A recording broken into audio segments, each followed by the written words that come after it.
అందరికీ నమస్కారం. ఈ వీడియో చూస్తున్న వారందరికీ హృదయపూర్వక కృతజ్ఞతలు. ఇది paper 1 child development and learning. దీన్ని తెలుగులో బాల్య దశ వికాసం అభ్యసనం అంటారు. ఇది తెలుగు వర్షన్లో ఉంది. Telugu medium paper. Time 3 hours. Maximum marks వచ్చేసి 60. ఇందులో 3 విభాగాలు ఉంటాయి. విభాగం ఏ 4x5 = 20 మార్క్స్. ఇందులో సూచనలు ఏంటంటే, ఈ విభాగంలో 4 ప్రశ్నలు కలవు. ప్రతి ప్రశ్నకు 5 మార్కులు. ప్రతి ప్రశ్నకు సమాధానం 20 నుంచి 25 పంక్తులలో రాయండి. Question number 1. పిల్లల పెంపకం పద్ధతులను వివరించి అవి పిల్లల సాంఘికీకరణపై ఎలాంటి ప్రభావాన్ని చూపిస్తాయో వివరించండి. పెరుగుదల వికాసములను వివరించి వికాసం సూత్రములను తెలపండి. జీన్ పియాజే సిద్ధాంతాన్ని వివరించి విద్యా విషయక ప్రాముఖ్యతను వివరించండి. అభ్యసనమును వివరించి అభ్యసనముకు ప్రభావితం చేయు కారకములను తెలుపుము. ఇవి 4 క్వశ్చన్స్. No choice. అన్ని క్వశ్చన్స్ అటెంప్ట్ చేయాల్సిందే.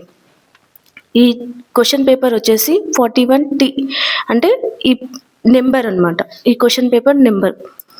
నెక్స్ట్ పేజ్లో విభాగం బి స్టార్ట్ అవుతుంది. ఈ విభాగంలో 10 ప్రశ్నలు కలవు. ప్రతి ప్రశ్నకు 3 మార్కులు. ప్రతి ప్రశ్నకు సమాధానం 12 నుంచి 15 పంక్తులలో రాయాలి. Question number 5.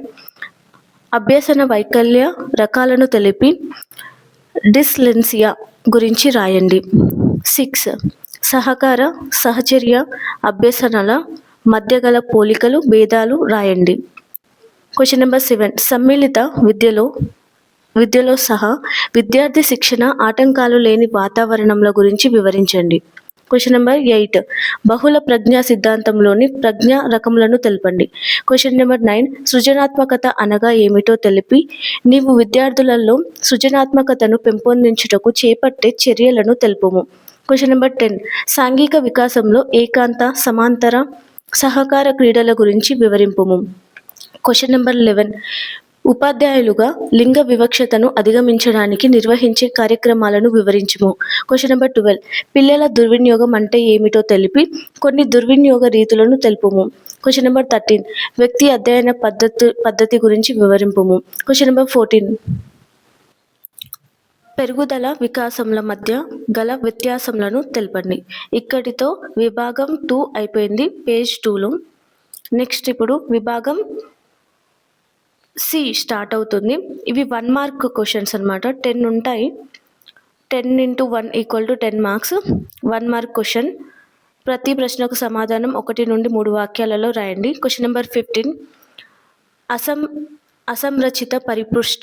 Question number 16. సంఘటన రచనాత్మక రికార్డ్. Question number 17. ఉద్వేగ పరిపక్వత. 18. ఉత్తర సాంప్రదాయిక నైతికత. 19. ఆత్మభావన. 20. అతి సంజ్ఞానాత్మకత. Question number 21. నిగమనాత్మక వివేచన. Question number 22. తిరోగమన అవరోధం. Question number 33. మిత బుద్ధి మాంద్యుల ప్రజ్ఞాలబ్ధి. Question number 24. ADHDని విస్తరింపుము. సో మొత్తం 24 questions, 3 sections. No choice at all. మీరు డిఎడ్ ఫస్ట్ ఇయర్ స్టూడెంట్స్ అయితే, మీరు ఆల్రెడీ ప్రిపరేషన్లో ఉంటే, ఈ క్వశ్చన్స్కి మీకు ఆన్సర్స్ తెలిస్తే కామెంట్ బాక్స్లో క్వశ్చన్ నెంబర్